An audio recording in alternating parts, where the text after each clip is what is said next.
കൊള്ളാം. ഇനി അടുത്തത്. ഉം. ഉം. ആ. കൊള്ളാം. തല ഒന്ന് ചെരിച്ച. കൈ താഴ്ത്തി വെക്കുന്നേ. ഞാനൊന്ന് ഫോക്കസ് ചെയ്യട്ടെ. സ്വല്പം കൊണ്ട് ചെരിഞ്ഞ് എടുത്തോ. കണ്ണട കണ്ണട.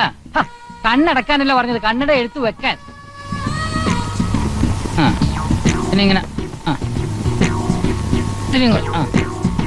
ഇങ്ങനെ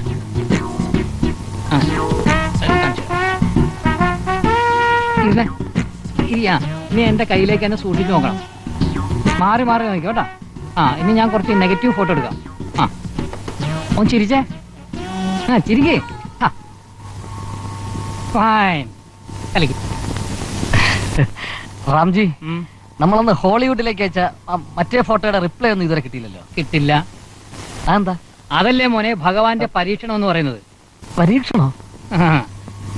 ഇന്ന് വരെയുള്ള സൂപ്പർ സ്റ്റാറുകളുടെ കഥ എടുത്ത് നോക്കിയാൽ അത് ഞാൻ രക്ഷപ്പെടുത്തിയവരുടെ ആയാലും മറ്റാരുടെ ആയാലും ആ വിജയകഥകൾക്കൊക്കെ പിന്നിൽ ഒരു പരീക്ഷണത്തിന്റെ കാലഘട്ടം ഉണ്ട്. അതൊക്കെ എനിക്കറിയാം. കുറെയൊക്കെ ഞാൻ ഈ സിനിമാ വാരികളിൽ വായിച്ചിട്ടുണ്ട്. അതാണ്. അപ്പോ നിനക്ക് വിഷമിക്കാൻ ഒന്നുമില്ല.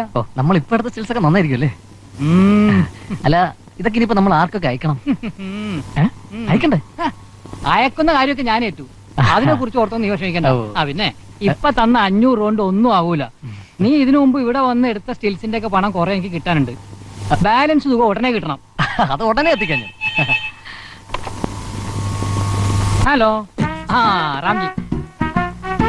പ്രിയന പ്രിയന പ്രിയന ഏത് പ്രിയൻ? പ്രിയദർശൻ, സംവിധായകൻ.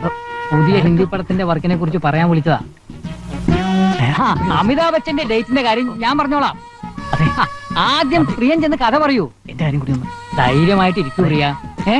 അമിതാഭിന്റെ ജോഡി ഐശ്വര്യ റോയോ. ഐശ്വര്യ റോയുടെ കാര്യം പറയണ്ട, ഞാനും അവരുമായിട്ട് ഉടക്കില്ല, അറിയാലോ.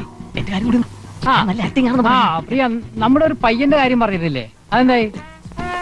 ഓ ശരി ശരി, അത് മതി അത് മതി. Okay okay. എന്തു പറഞ്ഞു? മോനെ, നിനക്ക് ഭാഗ്യമുണ്ടെങ്കിൽ പ്രിയദർശന്റെ അടുത്ത പടത്തിൽ നീയായിരിക്കും നായകൻ. ഈ ഉപകാരത്തിന് എങ്ങനെ നന്ദി പറയണമെന്ന് എനിക്കറിയില്ല. ഒന്നും വേണ്ട മോനെ, ഈ സ്നേഹം മാത്രം മതി. ബച്ചി മുതൽ എത്രയോ പേര് നെഞ്ചി ചവിട്ടി കയറി പോയിരിക്കുന്നു. ആരാ ഈ ബച്ചി? അമിതാഭ് ബച്ചൻ. അമിതാഭ് ബച്ചൻ എന്താ ചേട്ടന്റെ നെഞ്ചി ചവിട്ടിയെ? അതൊരു നീണ്ട കഥയാണ്. ഭഗവാൻ, മേരാ സൂര്യനെ ആശീർവാദ് കരോ. അപ്പൊ ഞാൻ രക്ഷപ്പെടും അല്ലേ റാംജി?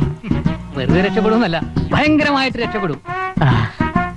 മോനെ, നീ ഇവിടെ ഒന്നും ജനിക്കേണ്ടവനല്ല. പിന്നെ? നീ ജനിക്കേണ്ടവനേ അല്ല. അതെന്താ? നീ പിറവി എടുക്കണം. സൂപ്പർ സ്റ്റാർ പിറവി.